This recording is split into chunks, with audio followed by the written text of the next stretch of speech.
在违法争议中央甲部分的地方政府阁继续互相咧呛声。有民间团体早起就开记者会批评讲发条的公示错误，实在是伤含糊。民间团体嘛指出讲，主要就是因为当初的修法上赶紧、上凊彩，伊呼吁未来修法应该要有跨党派甲公民的意见。在违法的争议也未煞，民间团体早起开记者会提出批评。世代共好协会理事长张耀平讲，这项修法因为法条内面的公示错误，造成各县市统筹分配款差真多，也和地方的财政蒸发几落10亿，造成100亿等级的财政黑洞。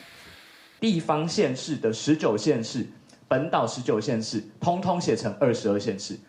它全部都包含了离岛的3县市，也就是本来的离岛保障根本就会变成离岛惩罚。民进党嘉义立委蔡秀瑜替农业官请命，主张将分配权当的财产税成长率改制农地比例，守护台湾粮食安全，也公平反映农业关系的实际贡献。就把这10%变成农地比例，那这个切换起来，至少对于守护台湾的粮食安全，对于所谓的一个偏乡，才是最卑微的一点点的提高而已。现在要修的只是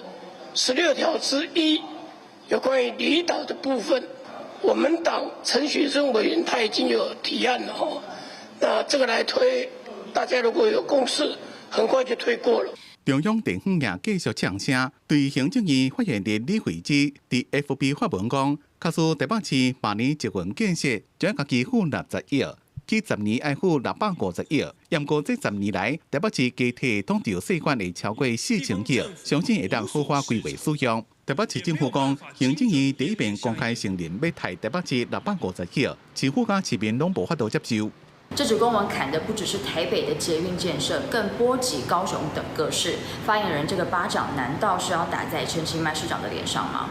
蔡婉言讲，行政院继续倒手互你正就甲你扣起来处罚，违法统删一般性补助款，恶意受恶性补助办法以来，抑搁甲一般拢是中央付的学校的电钱、公园路顶的电钱补助，变做地方家己出，相信社会大众拢看袂落去。记者综合报道。